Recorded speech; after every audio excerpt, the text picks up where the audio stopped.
Hello again, and welcome to another introduction for the Met Opera HD broadcasts. I'm Carol Anderson, greeting you from downtown Salt Lake City.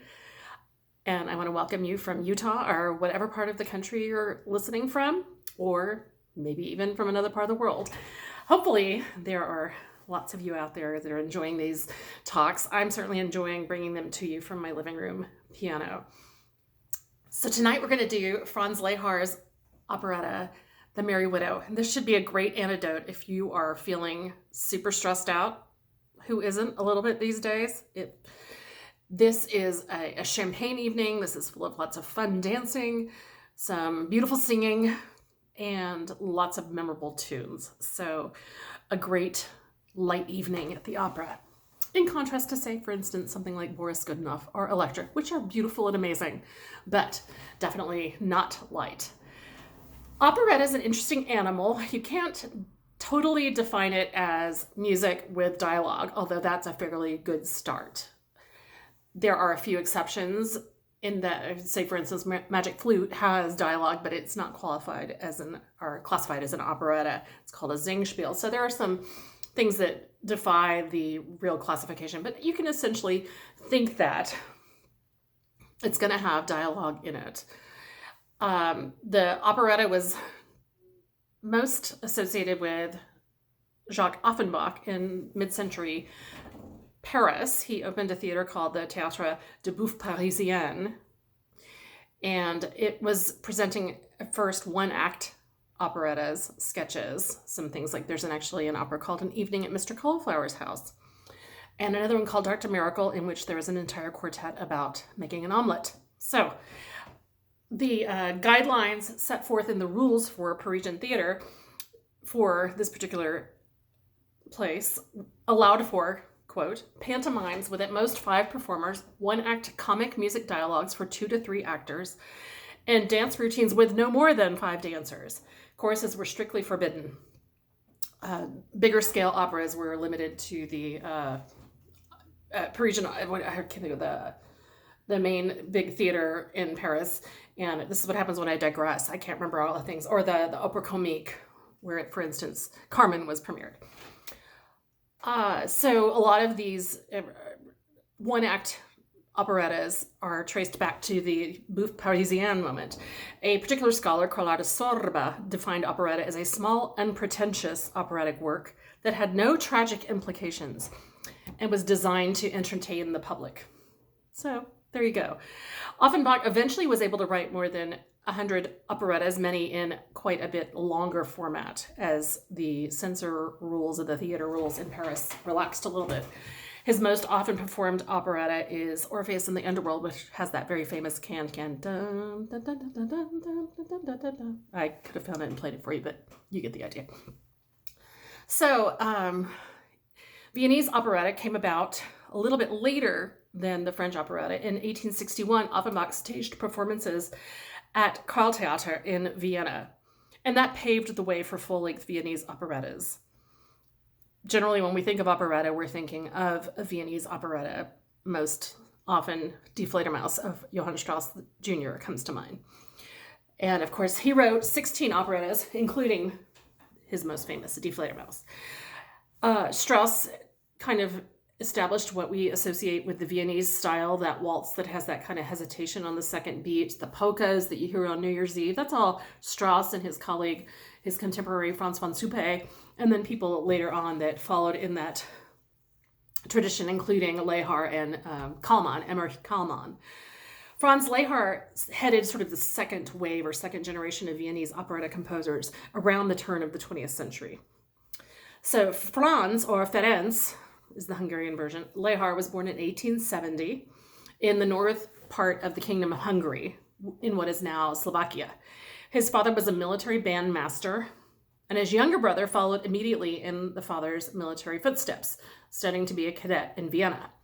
Franz, however, studied violin at the conservatory in Prague, where he was advised to pursue composition by none other than our friend from last week, Antonin Dvorak. Conservatory rules prohibited concurrent studies in 2 fields, in this case performance and composition. So Franz continued to focus on violin. He was largely self-taught in the area of composition, although he had some clandestine lessons with a composer by the name of Fibic. I can't remember his first name, but he's a very romantic Brahmsian Slovakian Czech composer. After graduation, Franz joined his father's bandmaster as his father's assistant, and then became bandmaster himself 2 years later. He had a career that bounced between the Army and the Navy, and then eventually in 1902 he retired from military service. At that time he became conductor at Theater an der Wien. Theater an der Wien was established in 1801 in Vienna by Emanuel Schikaneder. You may recognize that name. He is Mozart's collaborator on the magic flute. Theater an der Wien became the home for Viennese operetta, which flourished there during the half century that began with the premiere of Fledermaus in 1874. And kind of the last big operetta that was performed there or premiered there was Countess Maritza by Kallmann in 1924. Merry Widow is based on an 1861 French play by Henri Maillac, who's one of the Carmen librettists, Maillac and Halévy. The play was called The Embassy Attaché. Librettist Leo Stein saw the play in its German translation and proposed it as an operatic subject to his writing partner Victor Léon and to the director of Theater an der Wien. The director of the theater was extremely enthusiastic about producing this subject. Léon and Stein updated the time period to modern Paris, so turn of the century Paris, very belle epoque, and added a few plot points. They brought in composer Richard Hoyberger, who had had a very successful outing with an 1898 performance of his work, Die Opernball. However, his early musical drafts were quite unsatisfactory, and the project was transferred to Franz Leihar. Leihar had to audition for the gig, so to speak, and he presented the duet from the second act, which we'll talk about as a duet between Danilo and Hanna, and the jury found it so charming that they were immediately ready to bring Leihar in. Despite some concerns from the production people about the excellence of the score and a little bit of a rocky start, it was a bit under-rehearsed, the opera premiered it as a hit in 1905. Am I making up that date? I might be. And it ran for actually 483 performances in its initial staging, including a tour across Austria. So it was a huge hit. Many versions in English and other languages. They're doing it in English tonight in a translation that, so there's numerous translations you can get that are available. There are also, if you find a score sometimes, I got real confused when we were doing it in Utah because there were so many different names. Like Hanna, there was a score where Hanna was called Sonia, and I was puzzled by this. Turns out there was a whole version where they changed the names because the names Niegush and Baron-Zeta were too close to names associated with the Montenegrin government, and so they wanted to kind of take that parallel away. So, but we're back to the normal names here, the original names, Hanna and Baron-Zeta and Camille and Danilo Danilovich. So the opera is, there's a lot of detail and plots and disguises and mistaken identities, as often happen in operetta comedies. But I'll give you just sort of the outline. Baron-Zeta of the small Balkan state of Pontevedra, which is thinly veiled Montenegro, is plotting to set up a marriage between the wealthy widow Hanna Glabari and Count Danilo. She is extremely sought after in Parisian society in general because she is a wealthy widow, and that's the most desirable kind of woman because she's experienced and yet she has money. The concern of the Pontevedran government is that if she marries a foreigner, her fortune then will no longer be available to the Pontevedrians to use for the profit of the nation. So they're trying to make sure that her fortune stays in Pontevedra. Zeta is hoping to get this marriage going between Danilo and Hanna. He doesn't realize that Hanna and Danilo have a past. They were sweethearts at a very young age when Hanna was poor. Danilo's family did not allow or support the marriage, and so Danilo refuses to marry Hannah just for her money. He's not going to marry her unless he truly loves her. So this is causing challenges for Zeta's plan. He's also become a bit jaded with life, but he still is determined not to marry her unless he truly loves her. When we first, early on we see him, we hear one of the first great tunes, of which there are many in this opera, and this is the Maxime song. Danilo talks about his daily work as an attaché in the embassy of Pontevedra in Paris, but how he kind of lives for the moment that he can put away everything, including all of his concerns, and go to the wonderful club Maxime's. I'm having trouble getting back to the page that I want. There it is. So here's the and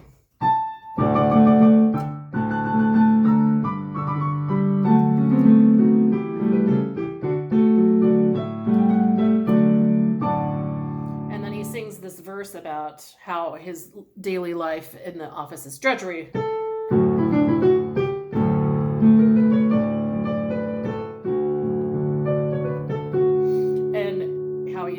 He gets to work late, he does a few little things, but then evening comes along and he says, then I go to Maxime's. I don't know what the actual translation that they're using says tonight.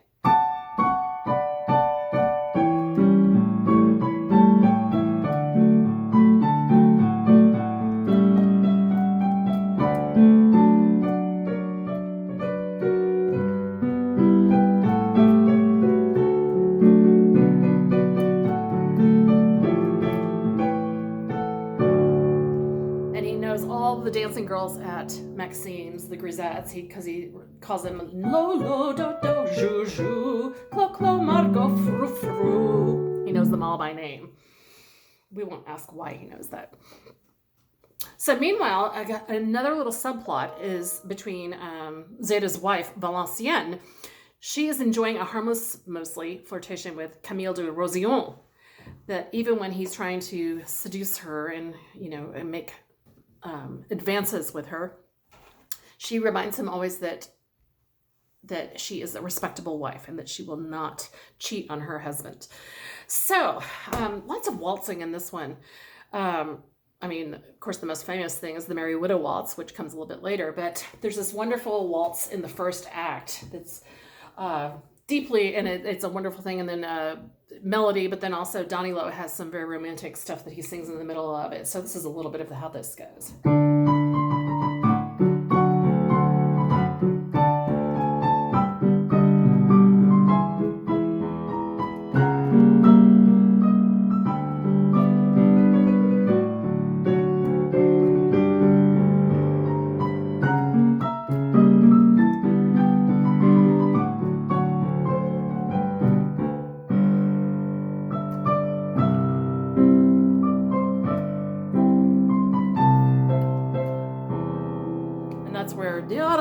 Where Danilo comes in. So there's also a great polka in this act. Lots of opportunities for dancing. You always there's a great company of dancers that are brought in just in this particular case. I'm sure they auditioned some of the great Broadway dancers that are going on around there. There's so many dancers in New York, and have a great group of spectacular dances for tonight. So a little bit of a polka. The German translation, I'm looking at a German score, says, Der junge Mann tanzt Polka, ich habe ich ausprobiert. The young man dances polka.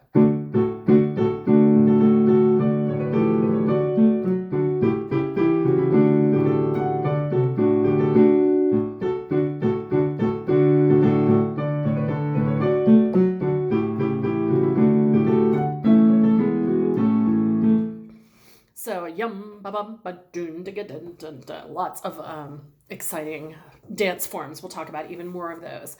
So Hannah hosts for the second act a lavish Pontevedran themed party at her estate. So there's a lot of opportunities for spectacular costuming. And the idea, I don't again know the look of this production tonight, but the idea in this is that we have all these spectacularly lavish folk costumes, but in a very over-the-top and elegant style. So hopefully we'll see stuff like that. And we begin with a polka, polonaise, which is a dance in three. It's a little bit more noble than the waltz.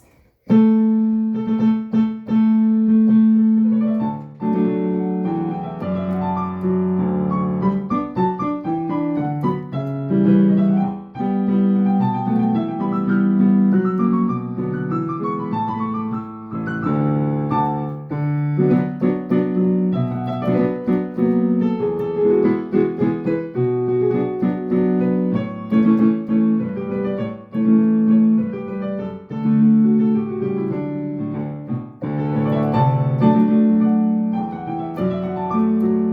then we have yum, ba ba ba ba. That is the Polonaise rhythm. And you notice in the middle it goes into this minor key, and there's some modal shifts that make it sound a little bit exotic, where it goes.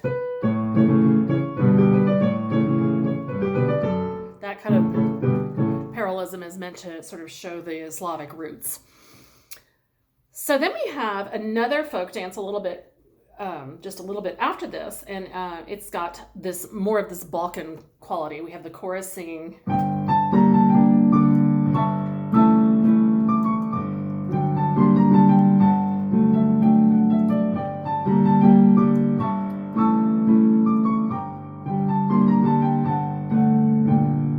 It has a very Romany quality, to use a better term than the more popularized term for that. And then we have sort of a Cossack dance that happens right after that. That's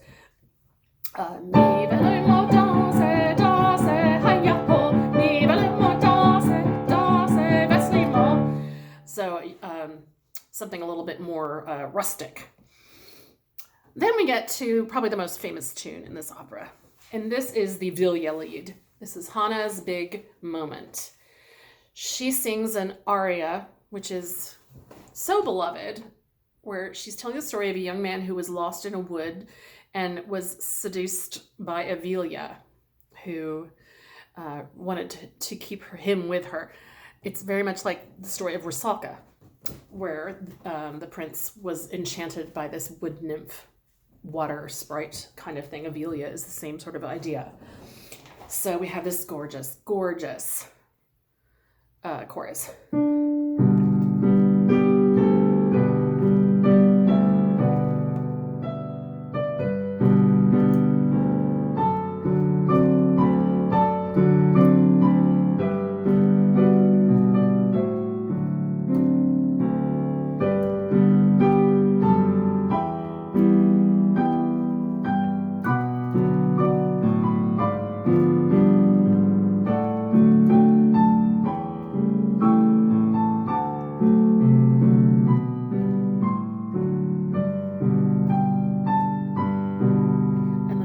Comes in and echoes that beautiful melody.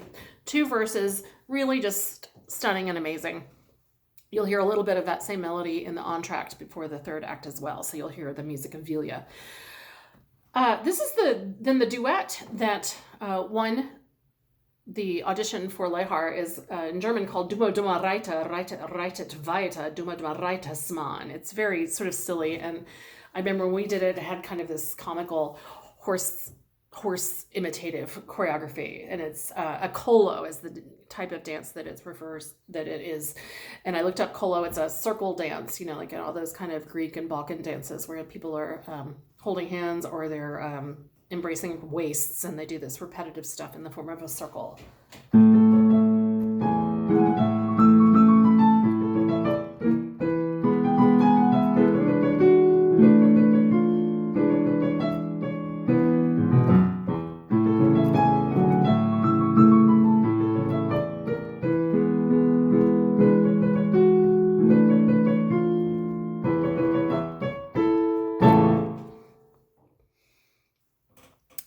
So then there are a lot of shenanigans happening at this party. Mistaken identities, people hiding in the dark. There's a fan that's being bantered about, and we're discovering all sorts of infidelities as people are investigating the roots of this fan. The men get kind of fed up in the middle of it, and they sing this whole number. It's a big number with where they just lament women and how you can't live with them and you can't live without them is basically the idea. This becomes the grand finale of the show as well.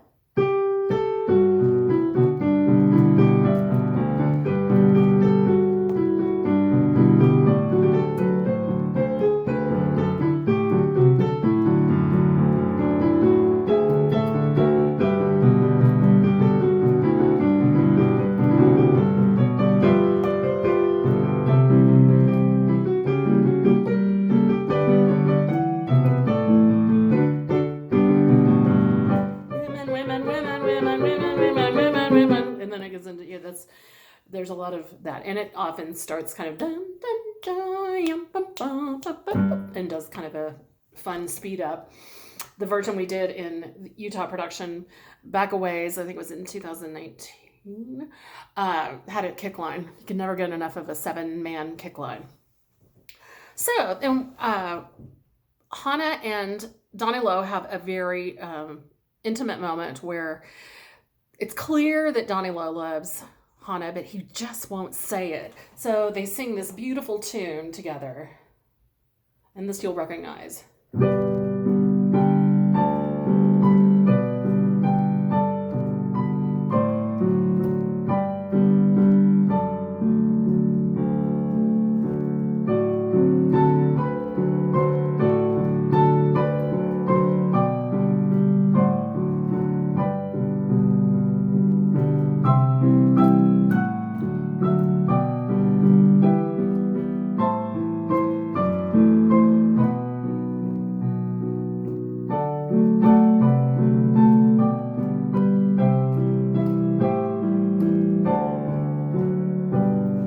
That tune a little bit later with words, but here they're just dancing and really just kind of enjoying being together.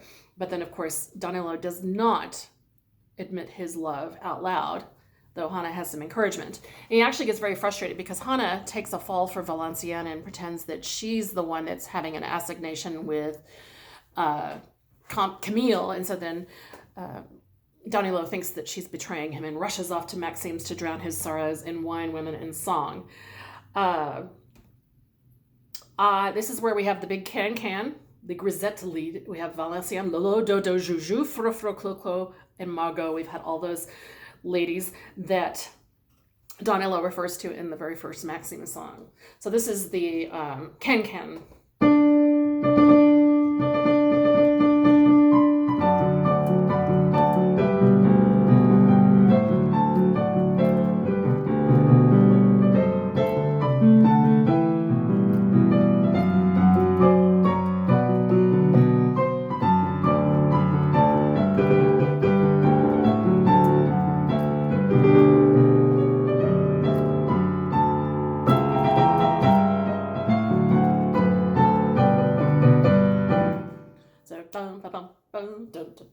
Lots of can-cans, lots of hitch kicks. You gotta like do a little flip with your skirt to show off your drawers. I mean, all those things are gotta happen in a can-can. So as everyone gathers and the show, the plot comes to a head, we discover that in fact our happy couples are united. Everyone's happy. We have a Merry Widow Waltz again. And I want to point out they brought in, and this is not uncommon in this last act, they added in a piece from another work. In our particular production, we added in Die Lippen, sie küssen so heiß from Juditha. In this case, they add in a song called Liebe du Himmel auf Erden, Love, Heaven on Earth, which is from Leihar's Operetta Paganini, about the violinist. So it's an interpolated piece, not originally in Merry Widow, and that's not uncommon. This is that tune.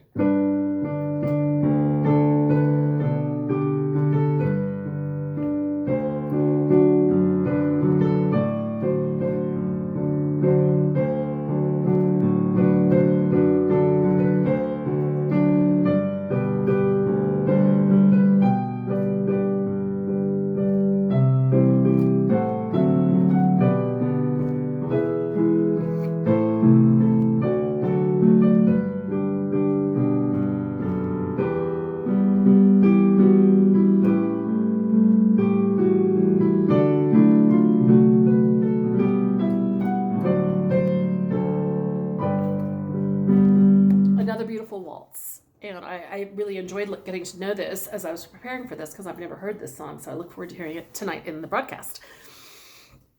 So everyone ends up happy. Zeta and Valenciennes are fine. It is clear that she is still remaining a respectable wife. This fan that's been thrown around as evidence of infidelity actually has the message on it: I am a respectable wife. So that was her last word to Camille.